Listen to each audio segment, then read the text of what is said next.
This is the jab from The Economist. I was going to say Economist Radio. That will make sense in just a moment of why I would have said that. Welcome to this live digital event. I'm Alok Jha, The Economist science correspondent. And I'm Natasha Loder, Health Policy Editor. Now, as usual, normally we report on the sharp end of the vaccination race on podcasts, but today we're doing it here live. And today live, we'll be following the vaccination story, not quite as it happens, but as we go along. Today you'll be able to watch us as we catch up with the vaccine news, answer your burning questions about when the pandemic might end, what Delta is doing around the world, whether we'll get more variants, and could that all send the world back into lockdown? I really hope not. Natasha, I always ask you this question at the beginning of the podcast. For those who are listening, that's what the jab is. It was a 20-episode podcast series, and Natasha and I presented it together. So Natasha, once again, how are you? I'm fine. I'm great. It's lovely to be here. It's lovely for everyone to see into our home studios, which is just how we record every time we did the jab. And I've been busy since we put out our last episode. Working on our cover briefing, which is that one just behind me. And, I've been looking into the variants, vaccine production forecast, vaccine passports, and lots more. That's probably where we should start. It's been a couple of weeks since the last episode of the jab. Obviously, the news didn't stop.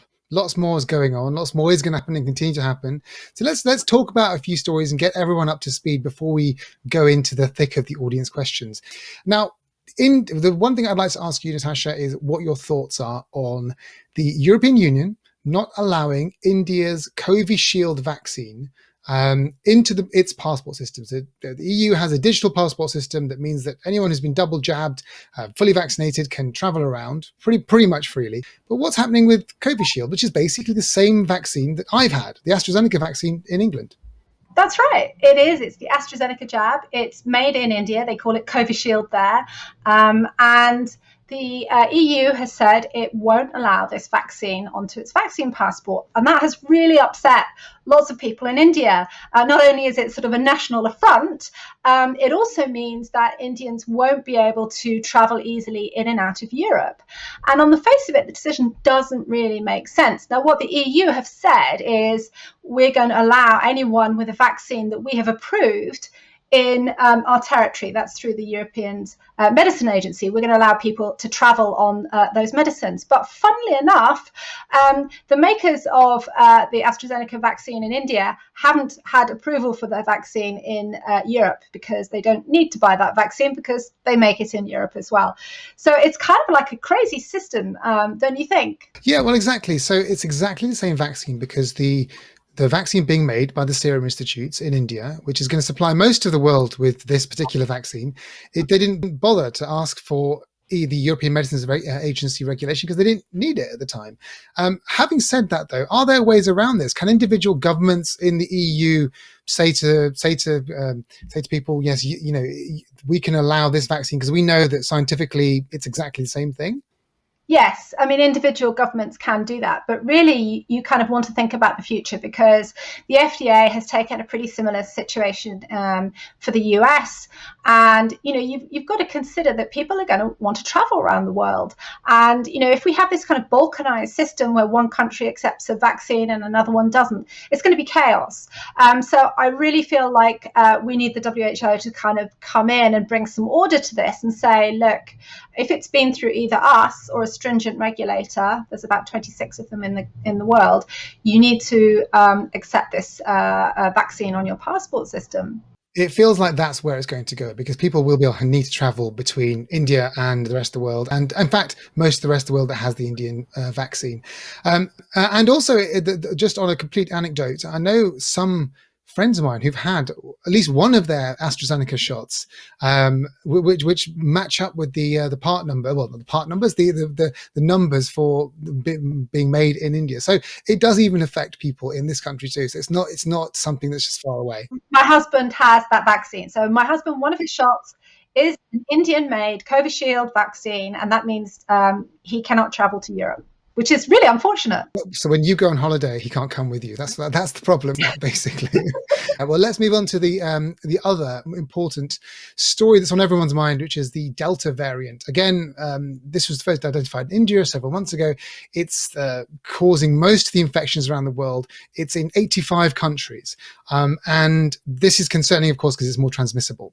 What do we know about its spread? Can you just give us a bit of an update? I wonder if we could have the chart. I think it would be really interesting to have the chart right now. The reason I wanted us to look at this, and this was actually drawn up on data that's a little bit old, and it was drawn up a few days ago, was I wanted to ask this question, is like, what happens next? Okay, so we've got deaths going down and, the world looks great. It's like, can we predict, is the pandemic over? Is it going to continue to go down, or is it going to uptick? That question now has taken on a new urgency, right, with the spread of Delta, because if you look at the number of cases, which were also going down, there's now a little tail at the end. And so if you look at the global number of cases, what you're getting is an uptick. And so we're getting surges in Europe, in America, especially in the southern states that haven't well vaccinated, in Africa. And India's had its surge. So this is a real issue. And I detect quite a lot of pessimism now when I talk to people about, what might happen next, rather than, a pandemic that might be waning. It seems to be sort of kicking in with new life. Well, we will discuss this throughout this event, but the pandemic, whether it's over or not, is going to be a big question on people's minds. And clearly, the answer is that no, it's not over yet. And different parts of the world are getting back to some sort of normality at different rates.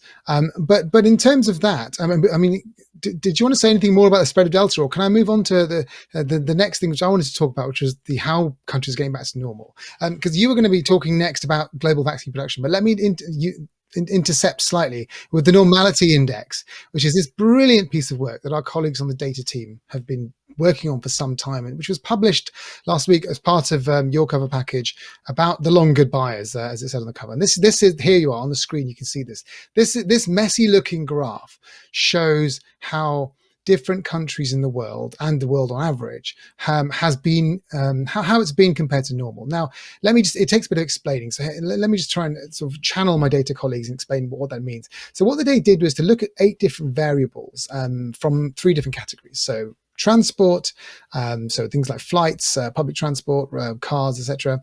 Things like, and the second bucket of information was the time spent outside home. So this could be everything from going to football matches to going to the cinema and so on.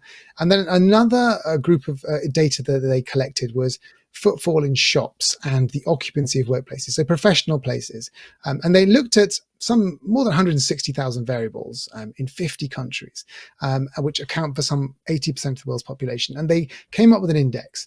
And now the index is that if 100, the index of 100 means that you're completely pre-pandemic normal. And you can then track, using these various numbers over time, over the last 18 months, how different countries, what number they're at, essentially. And I think it's incredibly fascinating. Now, let's be honest, it's an incredibly useful data set, but it's not something that's deeply scientific, but it gives you a really good handle on how we're doing in the quest for normality. So if you look at that chart on the screen, you can see that in March 2020, the world sort of plunged into a sort of complete abyss there, and the normality was well under 20 for around the world. It was really, really low for a long time. By about July, we got back to about 50. This is average world numbers, by the way. Got back to about 50, and then it's been sort of waxing and waning a bit. And the average level in recent weeks has been about 66. So that means that only half of the disruption caused by COVID-19 has been reversed so far. And we can go into more granular detail here. So America right now is at 73. Australia is at 70. The EU is at 71. Have a guess, Natasha, what Britain's at? Given, I don't have to guess.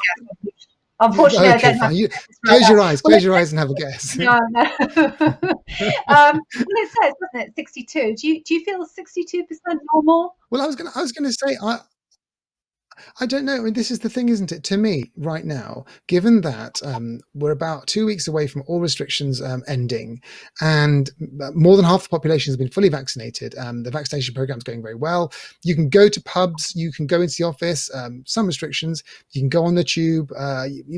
All of that is around. We're in the middle of a football tournament, a soccer, as our colleagues in America would say, and it all feels normal to me. But we're at 62. And it kind of makes you realize maybe we're that boiled frog that's been boiled so much that we don't realize we're in boiling water still. I don't know how you feel about it. Do you feel like we've still got a long way to go to normality? Yeah, I think we don't know what normal is and we've forgotten, and it is the boiling frog, or there's another phrase called the sliding baseline, which I believe is presumably a baseball metaphor.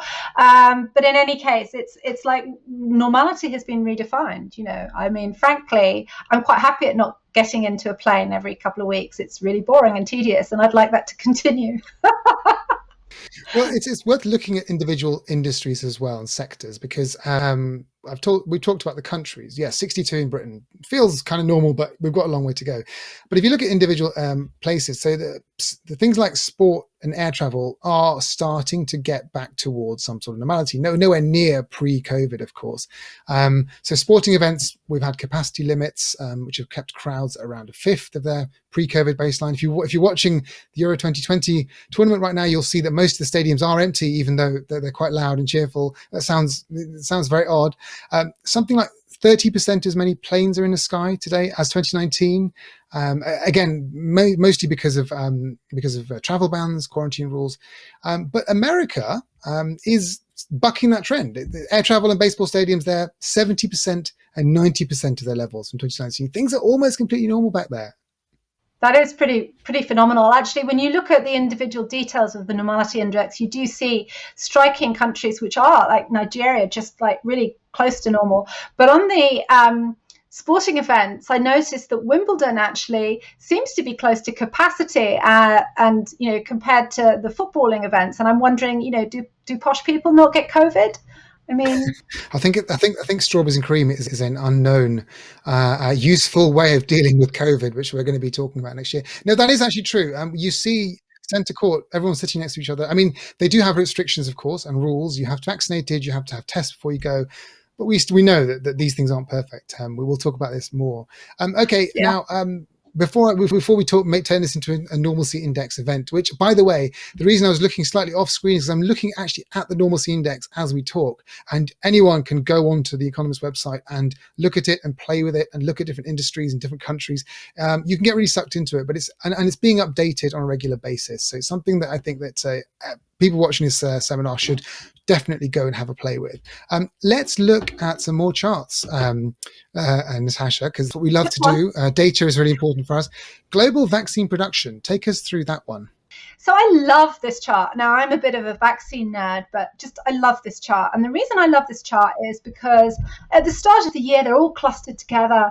And then you start to see some vaccine makers separating. And then, from about March, it's Pfizer and AstraZeneca, and they're coming up on the inside, moving really fast, and vaccine production's going up and up and up and up. And then what happens, I think it's from about May, you start to see the Chinese vaccines really shoot up, and you see like a real jump. In fact, several times in the Sinovac production, you see a jump, and at least once in the Sinopharm. Now, my read on what's going on there is that new production facilities have come online, and then you kind of get this gradual increase going up. But as you can see, these two vaccines now are on target now to beat Pfizer and AstraZeneca in terms of total number of production. Should we care about this? Yes, we should. And the reason we should care about this is, well, one, it does mean that we have more vaccines around the world. But the issue is, of course, is that we know much less about these vaccines. And so Sinovac, of course, now is the world's most used vaccine. It's also possibly one of the least effective. We don't know nearly enough about it. They've delivered about 943 million doses, which on the one hand is great, but on the other hand makes me wonder, what kind of immunity are we providing? Now, had all those jabs been Pfizer jabs, then obviously that would be great. But this vaccine is nowhere near as effective as that. Yeah, well, I was going to ask, well, what are the numbers for that we do know for the Chinese vaccine? It has been approved by the World Health Organization, so it's a Yes. safe and effective vaccine in that respect. So people shouldn't be concerned that it's something that is bad. But also, if it is going to be the vaccine that the vast majority of the world have, can we still say that it's useful? I mean, the argument surely is that some protection is better than nothing. Yes, I think so.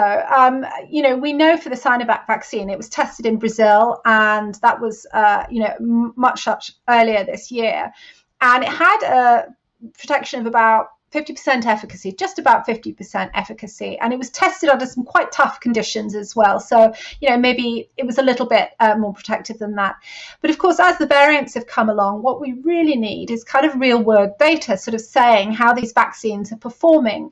Now, in countries like Britain and America and Israel, the health systems have been monitoring the performance of these vaccines in the real world, and we've had loads of data, and so we can see that these vaccines are working really well.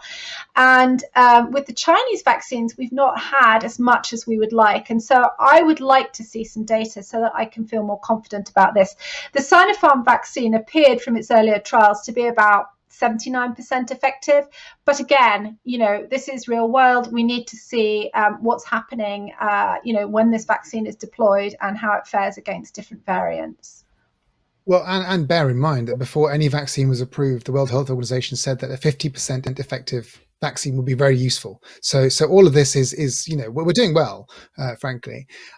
Look, that's the news. And if we had a musical sting, that's where the musical sting would be at that point. So and what I would love to do now, Natasha, if it's okay with you, is to go to the audience questions. We've got loads already. So let's just jump straight in. John asks a question which I'm sure a lot of people are wondering. How long will immunity from vaccines last? Will we need a new vaccine to help with variants? You are the vaccine queen. Tell us what we need to know. Well, so when we started the jab, it was all a bit of a mystery, and we just didn't know what was going to happen. And we kept seeing these stories about antibody levels dropping, and, we worried about whether these vaccines were going to last.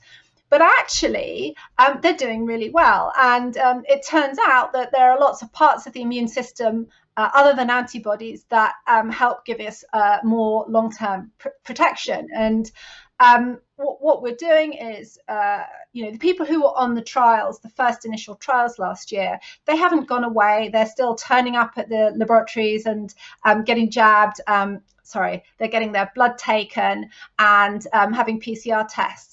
And I was talking to someone at Oxford the other day, and they say they don't see any signs of waning immunity, which is obviously fantastic news.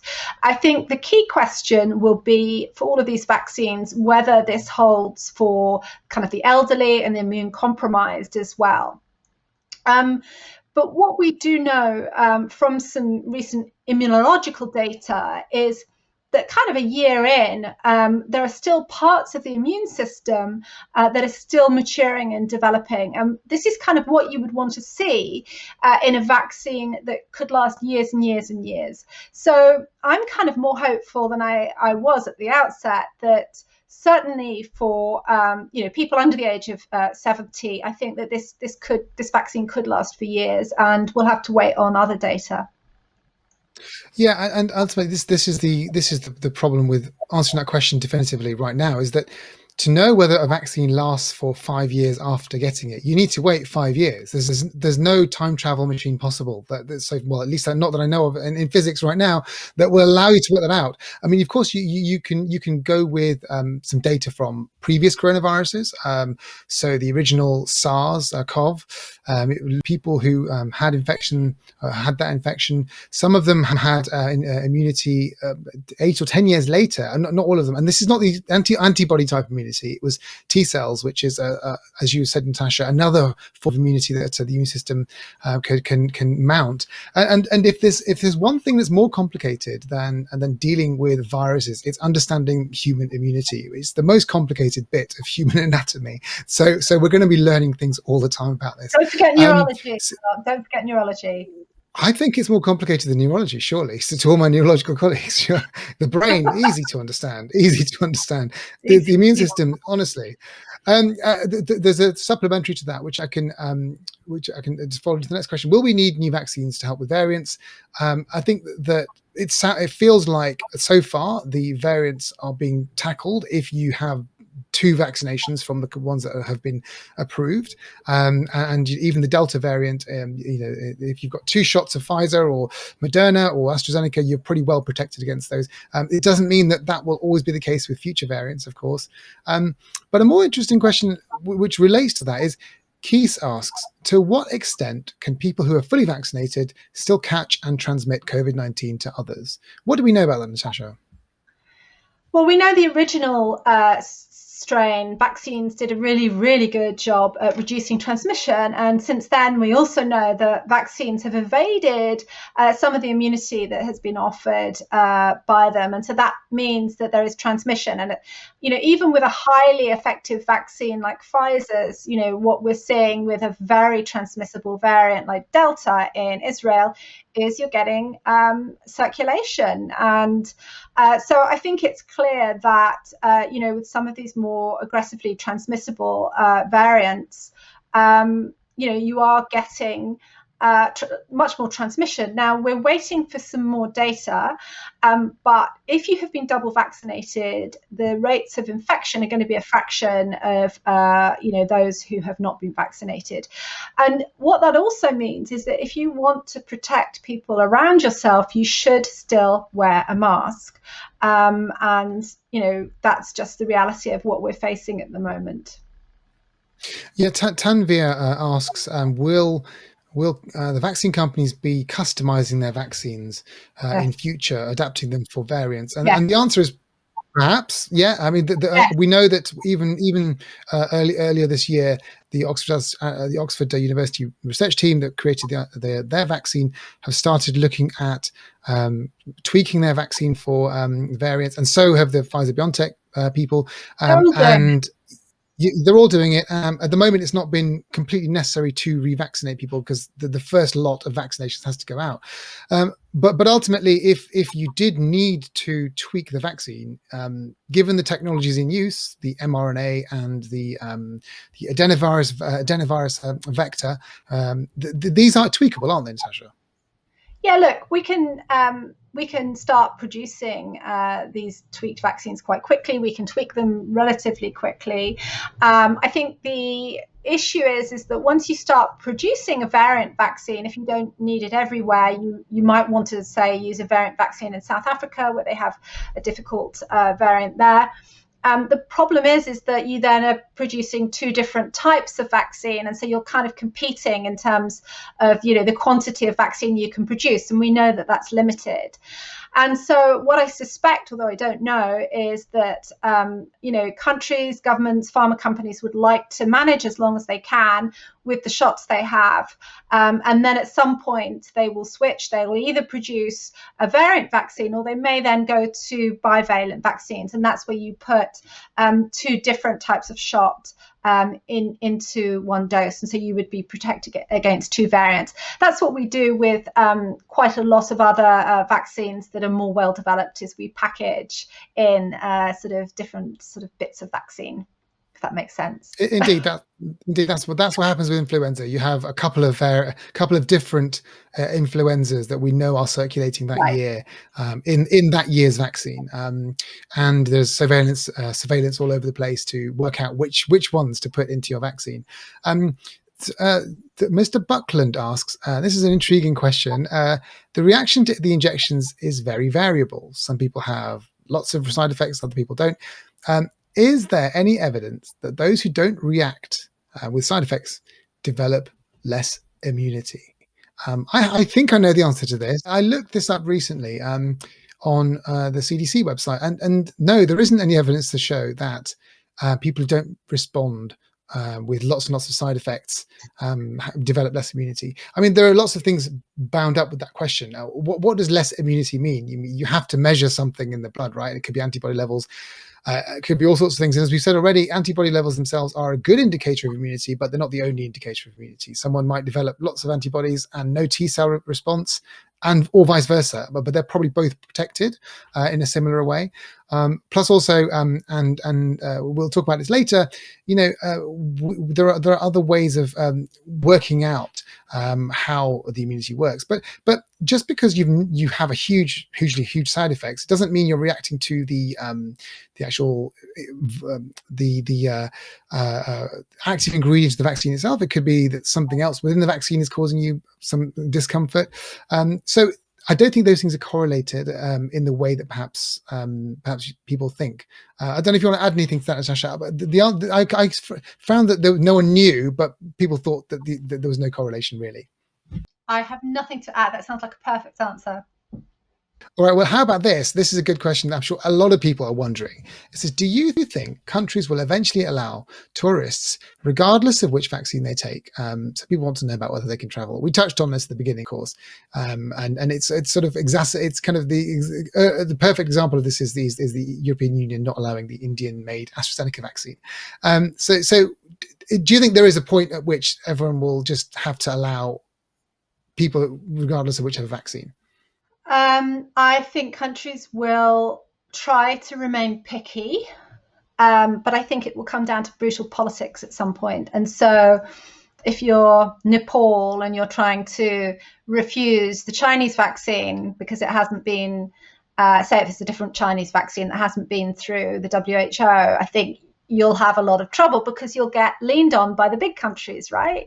And so the US can do what it pleases, but if some other country decided, if some other country decided not to accept an American-approved vaccine, they'd come under a lot of pressure from America. So ultimately, although we'd like this to be about science and about being rational, you have to superimpose on top of all this that we're kind of like a sort of really messed up planet with lots of geopolitics. And I think it's going to get really messy, actually, this year.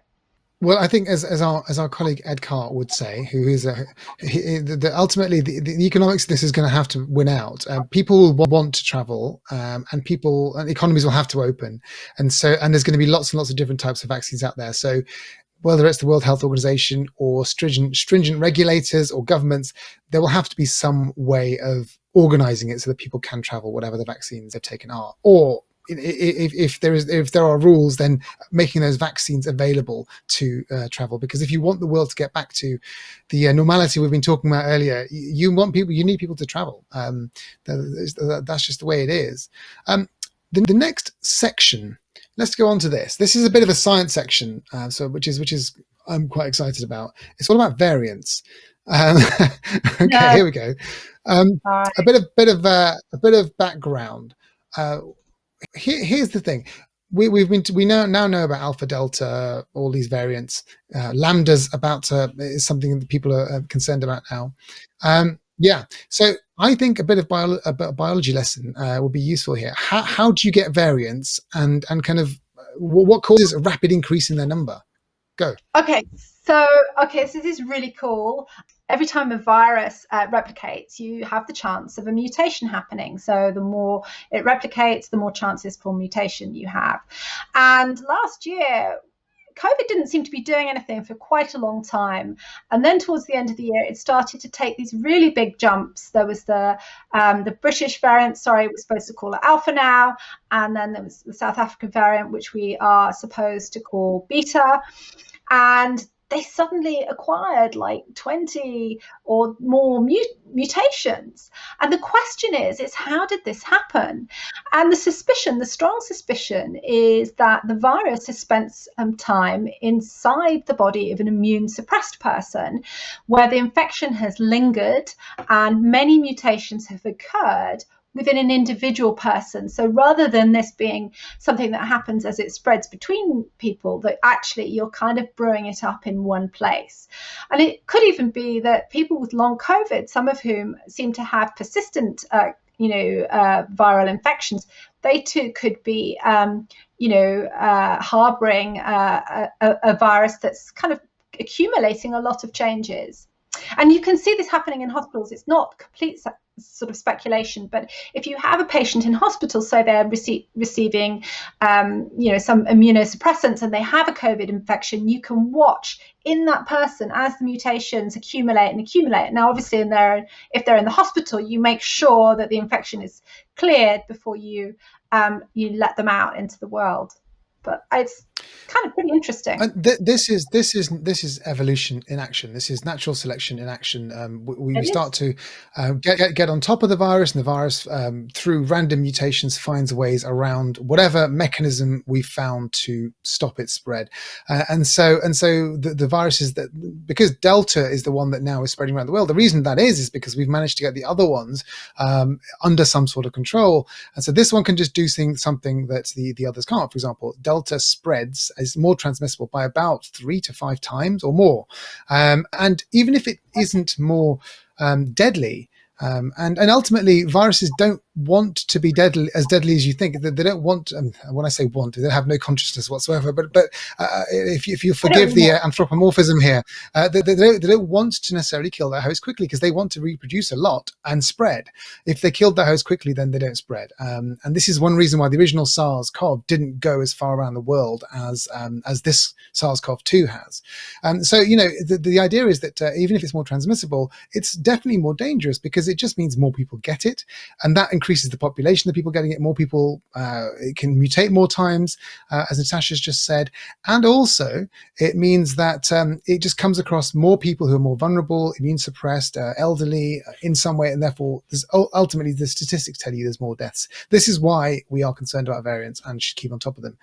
A question from Francisco. As new variants seem to be more transmissible, especially the prevalent Delta variant, are we at a point where herd immunity is basically unreachable? We heard a lot about herd immunity at the beginning of the pandemic, and people talked about it at the beginning of vaccination, that we want to get to herd immunity, which is basically a point at which you don't need to have many interventions in society at large to go back to normal. We don't know what the herd immunity level is. Anthony Fauci, the chief medical officer in the States, told us on the jab that he thought that the herd immunity for coronavirus was probably around 80%, which means you have to have double vaccinate 80% of the population, which hasn't happened even in the States. But it could be more than that. It feels like herd immunity is perhaps a bit of a phantom that everyone's chasing, and that actually, yes, we should get everyone vaccinated, but it's not necessarily a thing that everyone should be aiming for, right? What do you think, Natasha? I mean, if it were possible, then we should aim for it. But I think the feeling is that with Delta specifically, that's not something that is going to be possible, and that it's just going to be really hard to reach. But that, perhaps we can learn to live with it if everybody who's kind of really vulnerable has, received a vaccination. And that, ultimately the cases you do see are nothing more serious than a case of a cold, say, or a bit like the flu, perhaps. But obviously this is an experiment that is unfolding, right in front of us, and we're living this. So, we don't know all the answers. Talking of new things, the Lambda variant, the Lambda variant of concern. What do we know about it? I mean, it's relatively new. What do we know about it? So I have a rule. When I hear about a new variant, I don't kind of comment on it at all until we've had a number of weeks of tinkering with it and studying it, because we heard about the Delta variant way back when, and we're still only kind of sure that it's 5 or 6 times more transmissible. We're still not sure if it's more serious or not. So I kind of feel like speculation at this point is really unhelpful. And, we can do a lot of tests in Petri dishes to kind of see if it evades antibodies. And that doesn't kind of track well on what happens in the real world. So I'm not going to say anything about Lambda. And I think while I'm not saying we shouldn't worry about it or be concerned about it, I certainly don't think we should spend, too much time and effort focusing on it until we have much more hard data. All right. What about this more speculative question then? Could the virus mutate in a way to make vaccines ineffective in totality? Um, I mean, why don't you go for that? I've got a thought about this, All right, I have thought about this.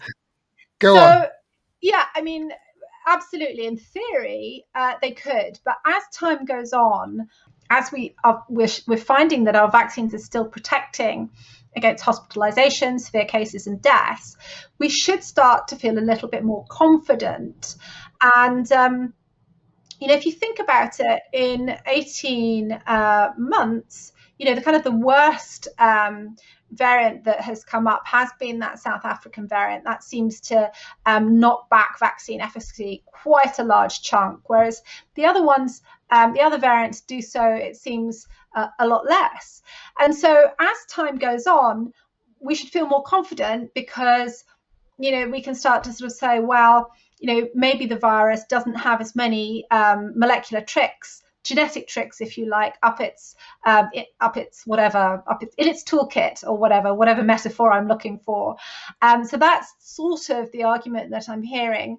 That doesn't mean we're safe or we're out of the woods. But if something really troubling does emerge, we can boost with a variant vaccine. That's right. I mean, I think that right now the vaccines are beating the variants, but on the flip side to all of that is that the variants are really, really raging through unvaccinated people, and most of the world is unvaccinated. So 3 billion vaccine doses, which is what we said at the beginning of this event, 3 billion vaccine doses, probably another 9 billion to go to vaccinate the entire world. It'll take a year and a half, maybe more. And 70% of those 3 billion doses that have been given have only been given in 6 countries, whereas Delta is raging in about 85 countries. So, the point there is what I said earlier, which is that the more times this virus can go into people and multiply and sicken more people, the more times it can mutate, the more evasions it can have of different vaccines. And of course, I don't think that we're going to be in a situation where we're as vulnerable to the virus as we were in March 2020, when there were no vaccines and no treatments, and everyone had to sort of sit at home all the time. But the longer we leave it, that the most of the world is not vaccinated, the more chances there are that there's going to be just another chink in specific vaccine's armor, to the point where one or two of them maybe become less useful. Now, yes, we can create new vaccines if we can do it quickly. That's great. It's one of the amazing things about this pandemic has been the response from molecular biologists.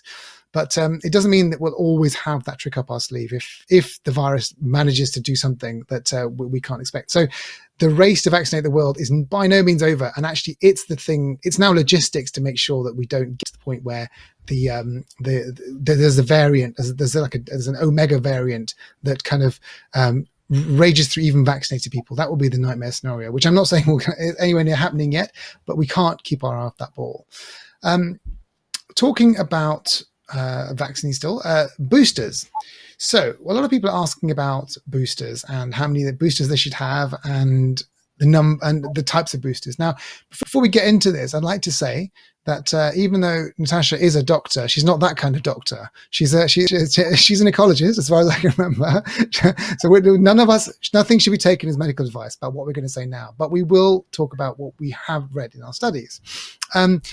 Can you over-vaccinate? Pinky asks.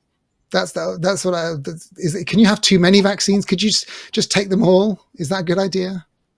I mean, I wouldn't have thought so. I mean, if you're asking whether you can come to harm by having extra vaccines, I think the answer is probably no. But that's why we do trials, is that we test people taking extra doses, which is what we're doing.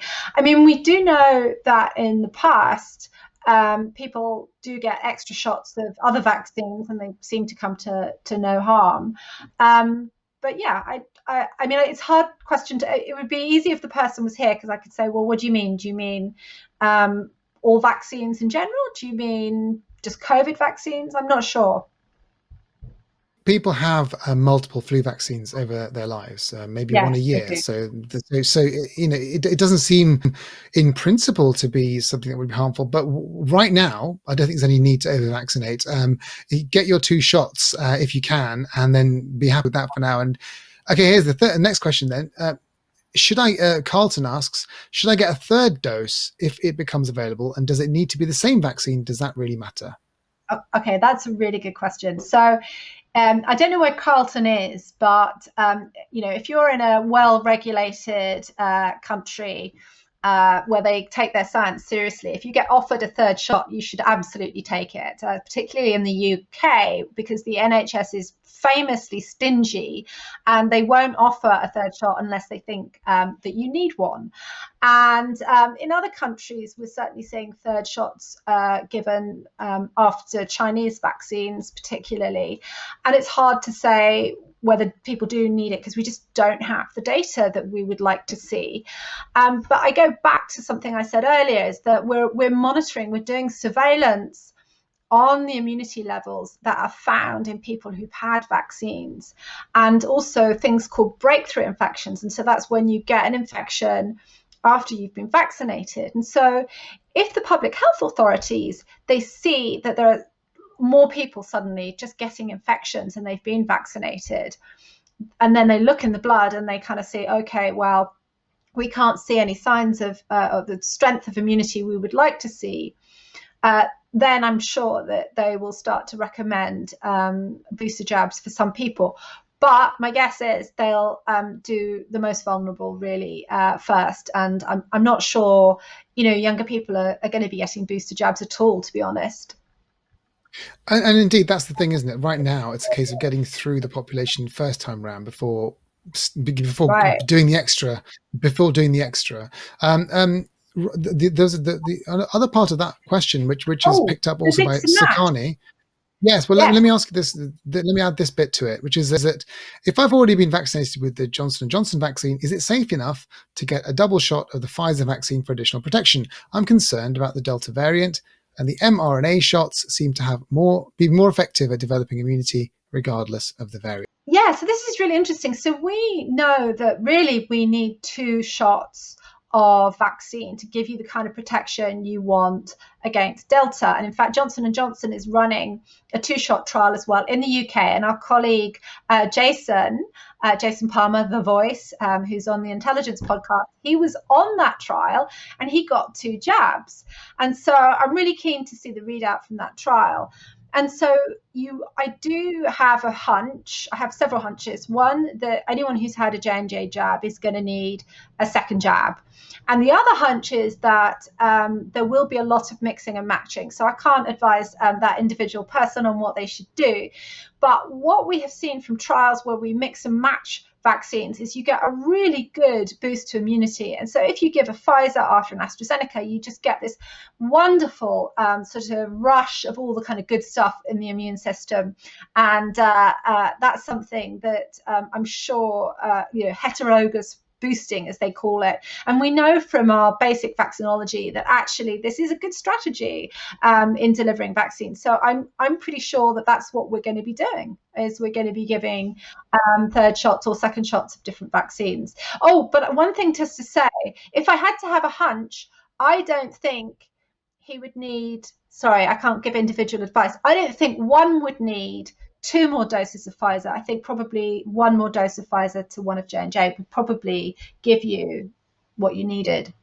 And this is another example of the immune system being very complicated, which is that if you challenge it in different ways, it responds well. It's a bit like training a muscle. The more you work it, the better its responses will be.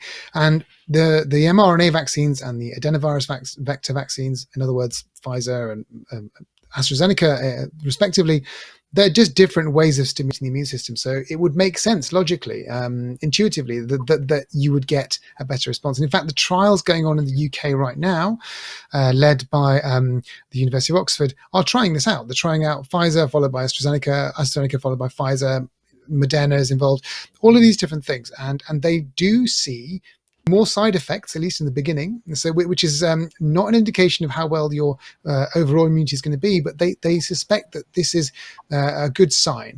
And then the other thing to say is that the Ebola vaccine that is available now is different. The first and second shots are different, and I believe Sputnik V is it right? The two shots are slightly different. So yeah, this is not beyond the real realms of possibility. And if it's possible to get and advised by your doctor to have mixed and matched vaccines, that's not a bad thing at all.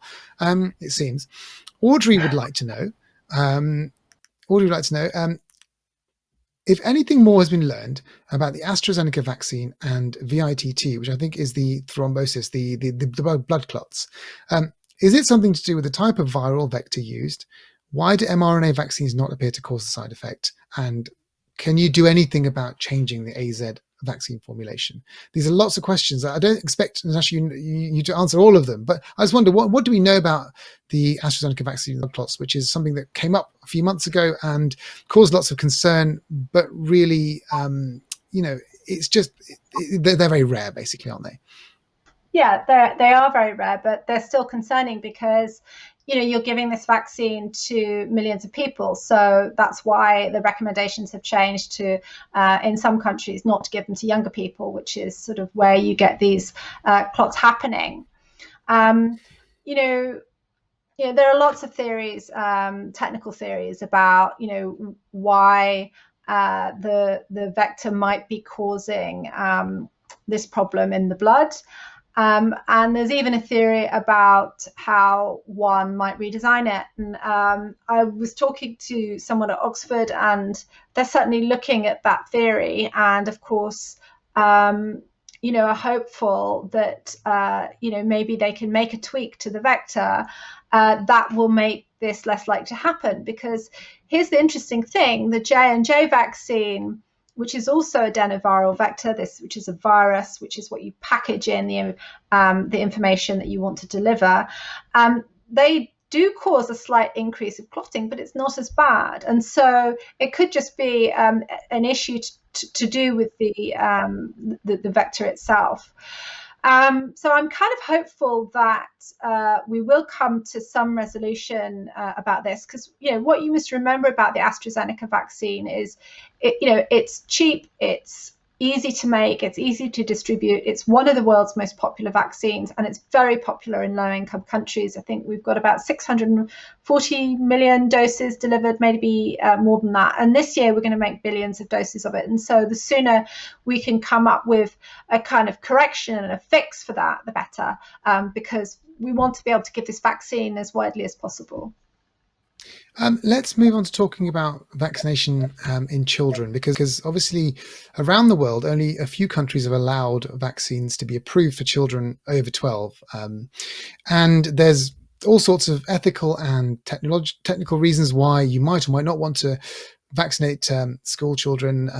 But there's one interesting, maybe concerning side effect that's sort of cropped up from the mRNA vaccines, which is the risk of heart inflammation.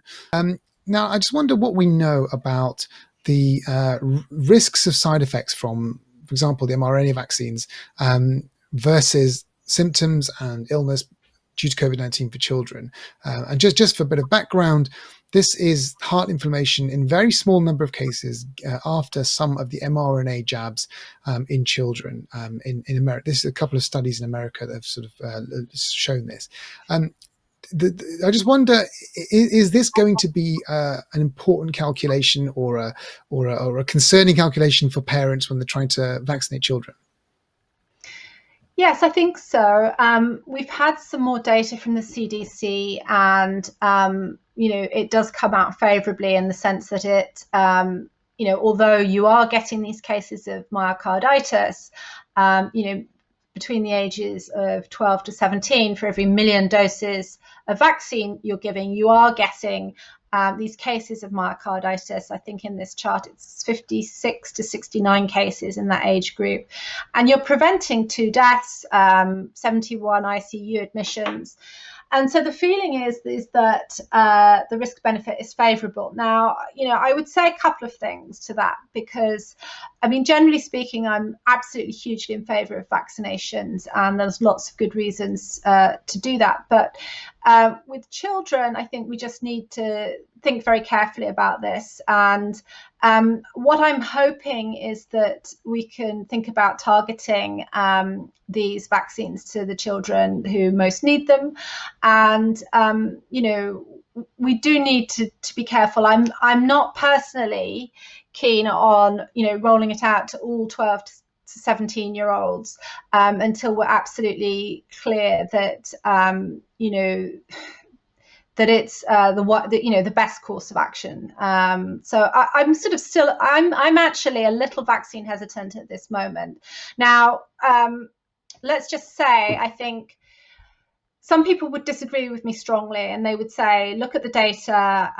This chart is coming out strongly, beneficial. You're preventing 2 deaths, right? And I think that's something that you do have to consider quite carefully. What I suppose is causing me pause for thought is that we are at the moment investigating, unfortunately, an unexplained death in a child in America of the age of 13. And we don't know yet what caused it, but this was after the second dose of Pfizer vaccine. So my favourable interpretation of all of this is that I think, we will figure out how to do this well and how to do this safely. I still want to, talk to more people and hear, I'm just looking at this chart now, I want to hear from the experts themselves before I kind of come to you and say, yes, we have to do this. But I think we're going to hear more about this. I think the UK government are going to, make a decision on this. And once I've heard from 2, governments, I think, on the data and the risk benefits, I think I'll feel a bit more comfortable. Although the Israelis say, the Israelis have recommended it. So maybe I'm being a little bit too cautious. I mean, it's worth also saying that SARS-CoV-2 does, on average, cause much less severe disease in children, but millions of people, young people, have still been infected. Many thousands have been hospitalized, and a few hundred people younger than 18 have died. And we know that some of those might go on to, so some of the people who've been infected might go on to develop long COVID, which is a burden that is only just beginning to be understood. And there are various other severe inflammatory complications if you're infected by COVID. So, which are obviously worse than the vaccine. You're absolutely right. And I think probably for most people, the risk benefit is, absolutely worth having. And I should give it a ringing endorsement. I think, if I'm really honest, that basically my hesitation is quite a personal one. And, we have a clinically significant heart gene in our family, an inherited heart gene of unknown clinical significance, shall I say. And, that just gives me pause for thought. It's the sort of gene that has been associated with, heart inflammation and things like that. And so that's sort of something that has kind of, made me have a personal second hesitancy about it. Okay, well, we're coming up to the end of our hour, so I think we've only got time for a couple more questions, and I think we should look ahead. At the end of the jab, we asked everyone what the next 12 months looks like, and I was wondering, Natasha, if you might share what you think. Two questions actually, and you can answer them in whichever order you like, and focus on whichever one you think is most interesting. What do you think? This is a question from Paolo. What do you think humankind will learn from this global disaster, if anything? And I just wonder if you could wrap that in with what you think the next 12 months are going to look like for the pandemic. How to make vaccines really quickly. Viral surveillance. I think we'll get really good at that. I think we'll learn to take tighter control of lab security and animal food trades. And how to unmute on Zoom. I think we have learnt how to do that. And then the other question was, 12 months, what are we going to be talking about in 12 months? Bivalent vaccine patches. Children will be routinely vaccinated. This will happen. As we get more confident in the data and we know who the priority groups will be doing it. I think we'll fix the blood clotting problem in the AZ vaccine. And maybe next year we'll be talking about a global vaccine glut.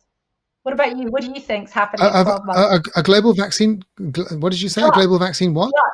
Oh, right. Okay. Yeah. Well, a glut. Yeah, absolutely. More vaccines than anyone can drink probably by then. But the thing is, there's still a huge logistical challenge getting this vaccine out to people between now and then, of course. I think that what has humanity learned, everything you just said, of course, I agree with in terms of what we've learned. There's something I hope we learn. I hope we learn to try and understand and predict where these sorts of threats from the natural world come from. My hunch is, despite all of the conspiracy theories out there, is still that this came from animal host, this virus. And I don't think it's that controversial. And let's take this offline. Anyway, so I think that's what happened, and this is going to increase as we encroach on habitats, as we go into places where we interact with animals more. I'm talking about humanity in general. If we're going to do that, which I think we should probably not do as much, we need to understand what's out there, and having surveillance of viruses out there, having surveillance of people in those situations to make sure they're looked after and the outbreaks don't spread very far. That seems to be a no-brainer from all of this. Scientists have been warning for decades that this sort of thing would happen, and even in their wildest speculations, they didn't think it would be as bad as this. And so perhaps we should listen to those people a bit more. And to be honest, the only reason that this pandemic has not been as bad as absolute catastrophe is that science came to the rescue also, with the very fast vaccines and so on.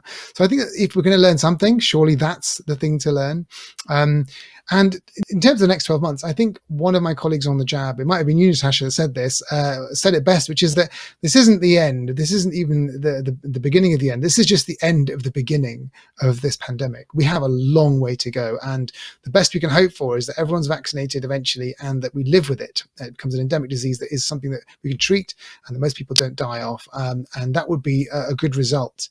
And it's something that spreads around and most of us will have some sort of immunity to, but that doesn't stop us from, of course, it doesn't protect us from the next SARS-CoV-3 or 4 or whatever else. So hopefully there's some lessons learned, some structures, some international structures that will protect us from that.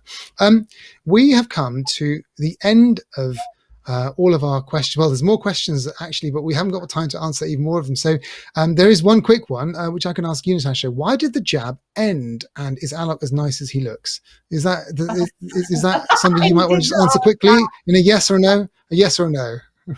Yeah. I just added that last question, obviously. Well, look, it's been wonderful. The Jab ended because you got to end on a high, right? But the vaccination story definitely hasn't ended, and there will be plenty more to discuss in other episodes of our other podcasts, and there might even be more live events like this. Who knows? Now it's time to say bye. It's been great fun doing this, Natasha. Who knows? We might do it again.